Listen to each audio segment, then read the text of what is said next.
Hi, I'm Randy Robinson. This is Life Today TV. I am thrilled to have one of the most respected writers, speakers, and he's a pastor as well. Max Lucado is with me. He has a new book called Glory Days. Has nothing to do with the Springsteen song. It's talking about living your promised land life now.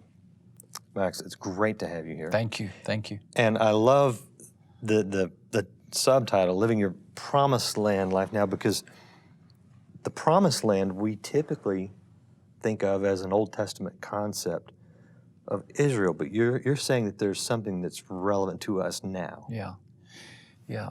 I'm like many people. I grew up hearing hymns talking about the Promised Land as something that's going to be a part of our life after we die. But really, the Promised Land, I think, is imagery for the victorious life we can have today. That the three big geographical pictures for ancient Israel, Egypt, the wilderness, and the Promised Land, are a picture of our lives. You know, before I knew Christ, I was in Egypt. I was in bondage to sin and death. Came out of that into a relationship with Christ, and can move into the Promised Land, which is a picture of victory and hope and accomplishment. It's not heaven. Oftentimes I get stuck right in the wilderness, though. Yeah, it's not heaven. I don't think so. Well, I mean, of course, you know, heaven is our version. It is a promised land, but for the purposes of metaphor, the Old Testament picture of the Canaan, the accomplishment and victories, they had many battles. 31 kings that had to be dismissed. Yeah. And heaven won't have battles and conflicts and 31 kings. So I think that there's a sense in which we can enjoy the Promised Land right now. Is that tied into thy kingdom come, thy will be done on earth as it is in heaven? I think so. Inviting the kingdom to come. The big idea for me in this book is helping Christians who feel spiritually stuck, who need to come out of a season in which they're spiritually dry. What can the book of Joshua teach us? How does that image of these 2 million Jews coming out of the wilderness teach somebody today about coming out of a dry season into the Promised Land?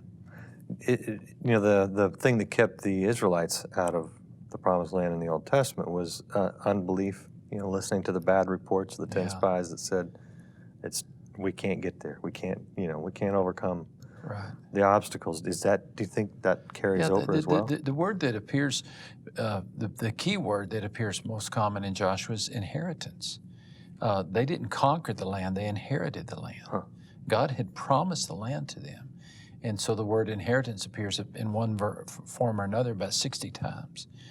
So the big idea in the book of Joshua is that he had faith. He believed this was a part of what God had given to him. And that has direct correlation to Christians because, you know, we're co-heirs with Christ. And so it invites me to see the future as victories that are already mine. You know, I'm reigning with Christ. I'm seated with Christ. I've been forgiven. I'm already a child of God. So if I can just kind of shift that mindset and begin living out of that inheritance rather than out of my circumstance, I think I begin to do what Joshua did and move forward. Again, Joshua had lots of conflict once he began entering the Promised Land. One challenge after another, namely getting 2 million people across the Jordan River and seeing the Jericho walls come down. Yeah.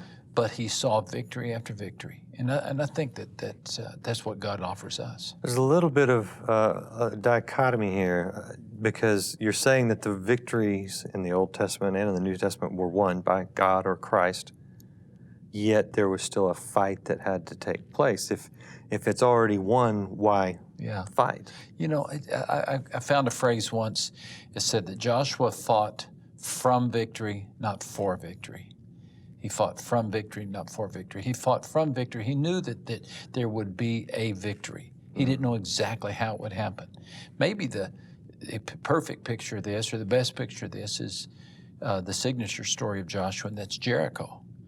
Joshua didn't know exactly how the walls were going to come down, you know. He knew what God said. He knew to do what God said. And I think he fought from victory in the sense that he said, okay, God said for me to take the Ark of the Covenant, put the soldiers here, the priests here, march around the city. You know, I'm not sure he knew exactly how it was going to happen, but that was his response, a step of obedience. Obedience. Yeah, so then we could win the victories we could claim the victories, I guess you could say, that have already been won. Yeah. And I think then I live could in that say, way. for example, God has told Max, I don't know, to guard my tongue, watch what I say. Yeah. Randy, I think if I do that, I'm guaranteed victory. If I'm careful about what I say, or protect my thoughts, or forgive my enemy. Yeah. I don't know exactly what victory is going to happen, but I honestly believe that there will be blessing that will happen in my life as I am obedient in those ways. I think that I'm saved by God's great grace, but I think I'm rewarded by my obedience. And as I press into that obedience, try to be more obedient, I can really expect there's going to be increased blessings. You've had a long life of blessings and blessing other people through your writings, through your sermons. What do you see as your legacy that you want to leave the rest of us? That's a great question. I've often said, if I could have a good family, serve a good church, and write some good books, that'd be enough. And all three of those. Now, some days I say I'd like to play a good game of golf. That hadn't quite happened. Right. There's a battle for you, I'll tell you what. Well, there's a limit, right? Good stuff, man. I appreciate all that you do. Be sure to pick up Glory Days. It's in bookstores now. You can get it online. And you can see more with Max Lucado on Life Today, the broadcast show. You can watch that at lifetoday.org. And what's the website that you send people to if they want to see more of your books? MaxLucado.com. MaxLucado.com. Yeah. Great. Be sure to check that out and check them out on our show. Thank you for being with us. Thank you. It's a great honor. Oh, well, we appreciate it. You do a great interview. Oh, well, be sure to tell my dad when you're on the broadcast show. Yeah. Thank you.